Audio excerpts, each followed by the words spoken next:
Hello and welcome back to Karma Stories. I'm Rob and I hope you are having a wonderful day today. Today, I've got some stories for you from the Malicious Compliance subreddit.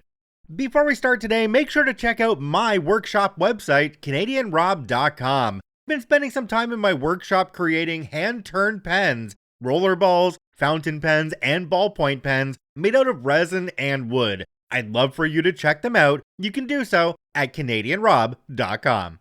Alright, on to today's stories. Let's jump right in.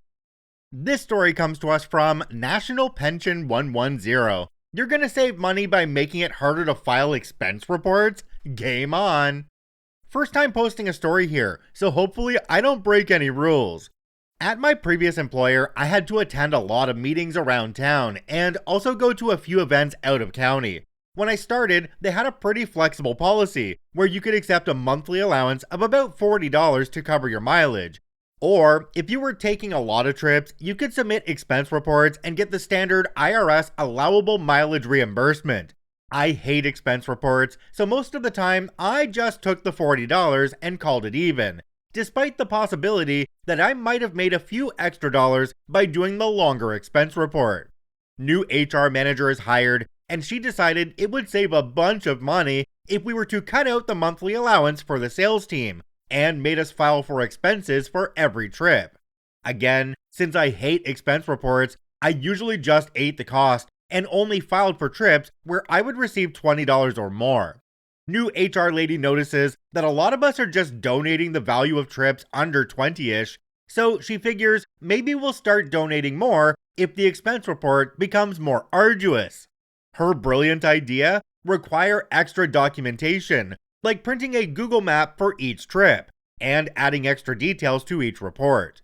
Mind you, this means she needs to hire an extra clerk to manage all this extra paperwork. But then, she thought that she'd be even more clever and start rejecting our reports if we didn't print a map for getting to the destination, and a separate one for the return trip. Wow, okay, game on. I started using a very old map website like MapQuest, and I would create one for every trip, even the 3-mile round trip to one of our other offices just up the road. I saved a file for each of the regular visits, so I could just pull them up and print one out. But even better, I didn't just print the page with the map, but the 5 or 6 pages each way that were filled with advertisements for gas stations, fast food, hotels, etc.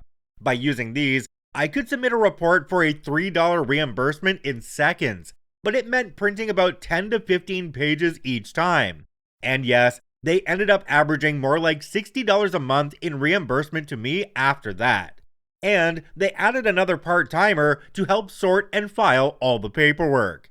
I'd like to say I outlived this idiot at the company, but sad to say, she's still there, and still costing them tons of money in wasted time and resources. Meanwhile, killing the culture and any morale we ever created.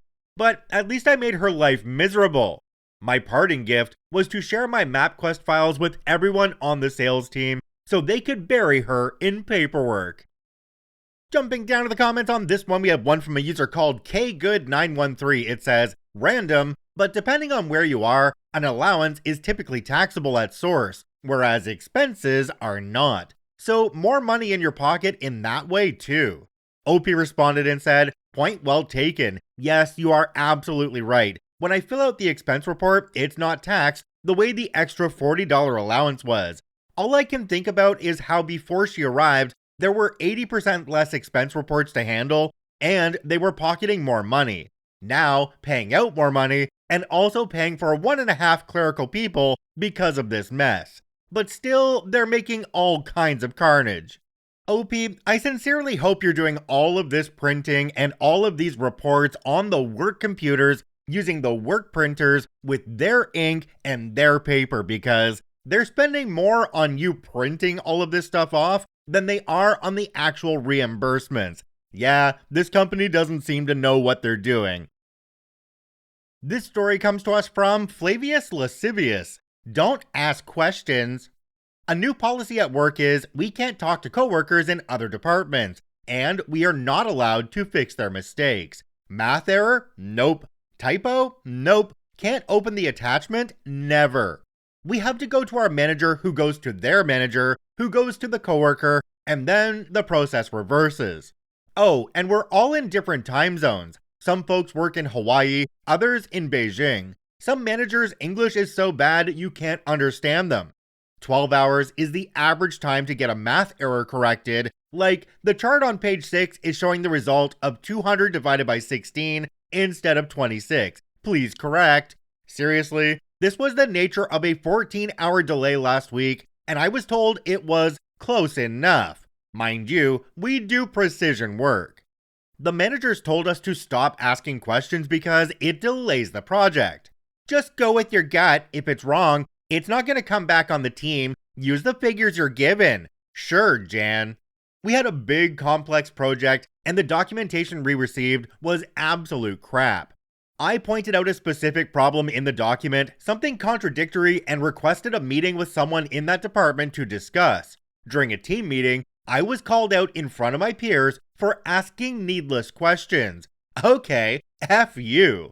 The manager decided to take a few days vacation right as we finished, and then prepared to start another urgent project. We had multiple questions that literally stalled the new project, but it never floated to the top of the punch bowl at this party. That's because the unthinkable happened. The big complex project was kicked back for doing the very question I raised in the meeting.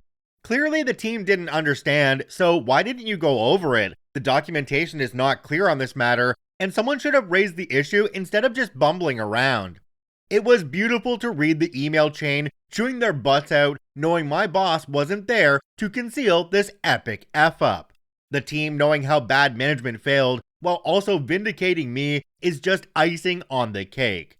A couple coworkers reached out to me, thanking me for forcing the issue in the meeting, because this cannot come back on us. Higher-ups are pissed. The entire project had to be reworked, adding 2 days to that while the new project is stalled. Greg is due back from his vacation, and I have never been so excited to attend a Monday morning stand-up.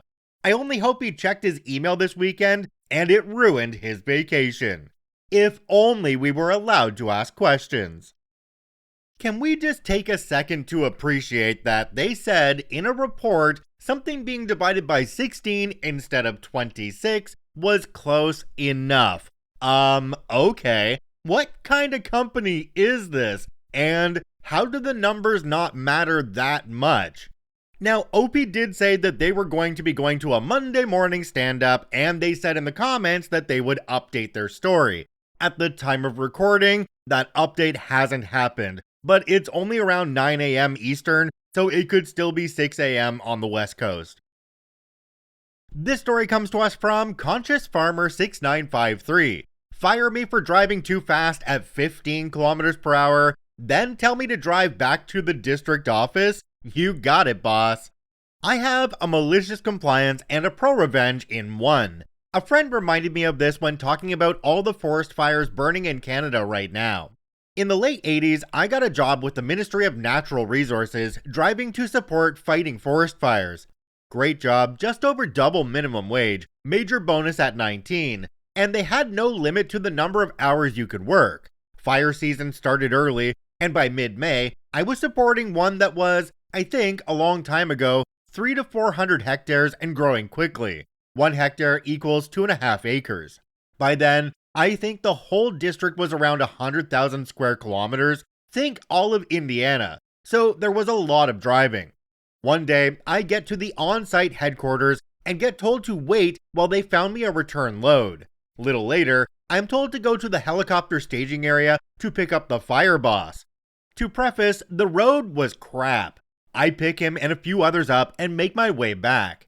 Halfway there, I hit a deep pothole and the fire boss just loses it. Starts bellowing about gosh darn kids speeding, no respect, etc. For the 5 minutes it takes to get back. I found out on the way there that going too fast was not a good deal, so made sure not to go faster than 15 kilometers per hour, 9 miles per hour. As soon as we get to base camp, slams his way out of the truck and screams, "You're fired! Get back to district and have them process you." Okay, F you very much, sir. We were deep in the bush. I don't know how deep, but it took me close to 7 hours to get there. Cue Malicious Compliance. I grabbed two 20-liter gas cans, 5 gallons, and set off. Real slow. If 15 kilometers per hour was too fast for these roads, then the proper speed was obviously however fast the truck went at idle. Unless there was a hill, I wasn't a monster. It took 22 hours to reach the first paved road, and then I set the cruise control 5 kilometers per hour below the limit, and went to get fired. Extra $300-ish, yay me. I process out and I meet one of the guys, we'll call him Crew Boss, who taught the level 1 forest fighter course I took before I got hired to drive. We got along well, but there are only 2 full-time hires that year and none on his crew. He had just come with one of his guys who broke his leg and was going to personnel to find someone new. I was quickly hired on as his 4th. 2 hours later, I'm being driven to meet his crew at a fire.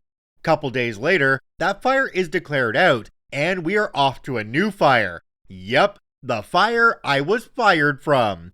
Kinda revenge-ish, but it gets better. Cue pro-revenge. Crew Boss, it turns out, is besties with Fire Boss. So, Fire Boss has our crew as the initial response crew. This meant that we spent a lot of time riding in the helicopter with Fire Boss and responding to jump fires that would take minimal time to deal with. It took a week before he recognized me, and I watched out of the corner of my eye, something I thought was only in books or said as an exaggeration. This guy went from pink to red to actually turning purple. I couldn't hear what was being said, but I see the spittle flowing out as he yelled into the headset, and I got some major side-eye from Crew Boss for the rest of the flight. When Crew Boss asked about it later, and I explained, including the drive back, he almost pissed himself. Turns out, surprise, Fire Boss has a long history of exploding over nothing, and taking it out on the nearest poor bastard. He ended up firing 2 more guys over the same thing, and likely the same pothole. So Crew Boss knew what he was like, but they got along really well. Turns out, he also really liked poking the bear. For the rest of that fire, Crew Boss made sure I was seated, so I was the first person he saw if he looked over his shoulder. On a later fire, our crew got admin duties, and Crew Boss was Fire Boss's number 2. I got to be, as Crew Boss put it, his helper monkey and Fire Boss's jock itch. The rest of the crew knew, so there wasn't any friction, and they got a kick out of it. It was a great summer, and I worked for Crew Boss 3 more summers through uni. Always went back with great stories, really nice money, in amazing shape, but with a really weird tan. Okay, if people are getting fired over a pothole, this Fire Boss really needs to get the pickle out of his butt. I mean, it makes sense, right? Because if something was firmly shoved up there, every time he went over a pothole, it would hurt like heck, right? And would justify why OP got fired. We're grasping at straws here. This story comes to us from Reimbursed Baquette. Keep winning, let payroll take care of itself. This happened almost 20 years ago. In the country I'm from, almost every worker, blue collar, white collar, manager, director, C-level, whatnot, gets 5 weeks of fully paid holiday each year. Typically split in 2 or more parts, predominantly 4 weeks of summer holiday and 1 week in the winter, aka skiing holiday. In addition to that, we get a special vacation pay, which is 50% of the salary paid during the holiday. That is, for 5 weeks of paid holiday, you get 2.5 weeks worth of additional money to spend on your holiday activities, or booze, or stock market. It's your money in a free country. As for me and my missus, we were moderately well paid, double income, no kids couple, and didn't really need all that money. Instead, we opted to exchange this extra money to equal amounts of additional leave and take long trips to other continents, especially in winter when it's very dull and slushy in our neck of the woods. That totals 7.5 weeks of paid leave, and if timed wisely, adjacent to or around bank holidays such as Christmas and Easter, you can easily have a full 8 weeks. I worked for a company about 10 years and eventually was hired to another. Negotiations with the new employer took a while, and while waiting to sign my new contract, I tried to quietly tie all loose ends in the old place to ensure a hassle-free departure. One day, I checked if I have any unused leave. It's not a biggie, it happens often, but the company pays all unused days at 1-to-1 ratio when you leave. Some companies don't pay this extra vacation pay or compensate converted time off days though. But this company did. So I checked the system and found out I had 10 weeks of unused converted vacation pay leave in the system. I was like, WTF? This is definitely not right, considering all the long-haul trips we had enjoyed during our extended 3-week winter holidays.